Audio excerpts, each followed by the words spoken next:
অবশেষে আইপিএল 2024-এর 4টি সেমিফাইনালিস্ট নিশ্চিন্ত হয়ে গেল।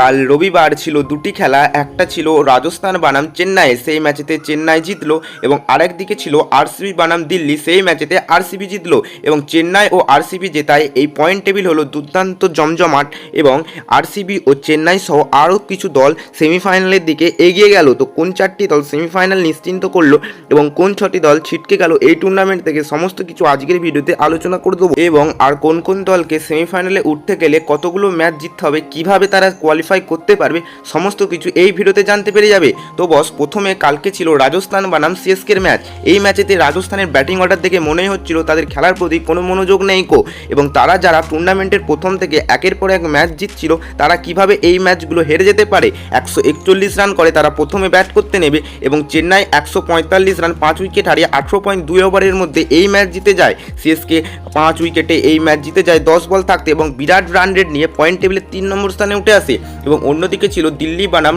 আরসিবির ম্যাচ। এই আরসিবি বনাম দিল্লির ম্যাচেতে প্রথমে আরসিবি ব্যাট করতে নামে 187 রানে 9 উইকেট হারায় এবং এই ম্যাচেতে উইল জ্যাক্স এবং রাজাত পাটিদার ও ক্যামরুন গ্রিন ভালোই ব্যাট করে। মিডিল অর্ডারেতে ভালো হলেও কিন্তু ফিনিশিংয়ের দিকে তেমন কেউ আসে ভালো খেলতে না পারায় তাদের রান কিন্তু 200 টপকায় না, 187 রানে থেমে যায় তাদের গাড়ি।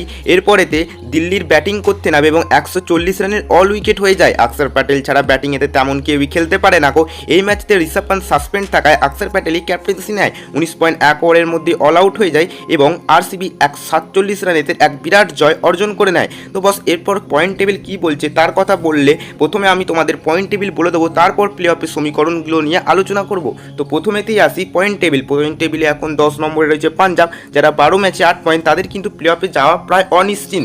9 নম্বরে রয়েছে মুম্বাই, যারা 13 ম্যাচে 8 পয়েন্ট, তারাও পয়েন্ট টেবিলেতে কিন্তু সেমিফাইনালে যেতে পারবে না। 8 নম্বরে গুজরাট, যারা 12 ম্যাচে 10 পয়েন্ট, তাদের কিন্তু প্রায় অসম্ভব, তবে নেট রানের খাতিরে হয়তো হলেও হতে পারে, তবে সেটা 90%ই অসম্ভব। এবং 7 নম্বরে রয়েছে লখনৌয়ের টিম, যারা 12 ম্যাচে 12 পয়েন্ট, তাদের কিন্তু দুটো ম্যাচই জিততে হবে এবং তারা 16 পয়েন্ট নিয়ে ভালো নেট রান রেট হলে তারা কোয়ালিফাই করে যাবে।